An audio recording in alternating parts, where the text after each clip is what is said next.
ఆ రోజు మేమందరం అక్కడే ఉన్నాము. అల్లు అర్జున్ గారి మేనేజర్ సంతోష్ గారికి ఫస్ట్ లోపలికి వెళ్ళి తెలియపరిచాము.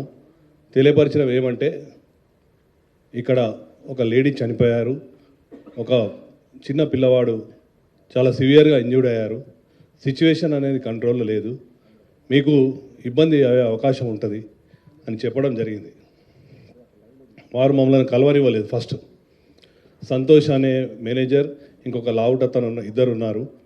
ఆ ఇద్దరు మమ్మల్ని కూడా, నేను మా SHO ఇద్దరం దగ్గరికి వెళ్ళి చెప్పాము, మేమే తెలియపరుస్తాము, మాకు చెప్పండి. సరే మీకే తెలియపరుస్తాము, మీకు చెప్పాము, మీరు వెళ్ళి చెప్పండి అంటే కూడా వాళ్ళు వెళ్ళలేదు. అదే సమయంలో మా DCP సార్ కూడా కింద ఉన్నారు. DCP సార్ దగ్గర పంపించాను.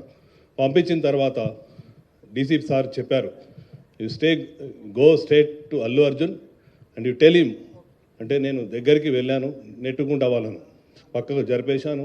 అల్లు అర్జున్ దగ్గరికి వెళ్ళి అతనికి చెప్పాను చెవిలో, ఏమని, ఇక్కడ ఒక అమ్మాయి లేడీ చనిపోయింది, ఒక అబ్బాయి అతను ప్రాణాపాయ స్థితిలో ఉన్నారు, హాస్పిటల్కి షిఫ్ట్ చేయడం జరిగింది.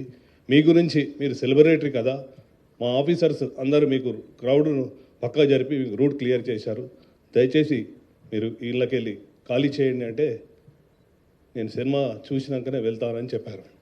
అప్పుడు మళ్ళీ మా సార్కి చెప్పాము, సారు మేము కలిసి లోపలికి వచ్చాము, 10-15 minutes టైం ఇచ్చాము, తర్వాత బయటకు తీసుకొచ్చాము. అది జరిగింది వాస్తవంగా.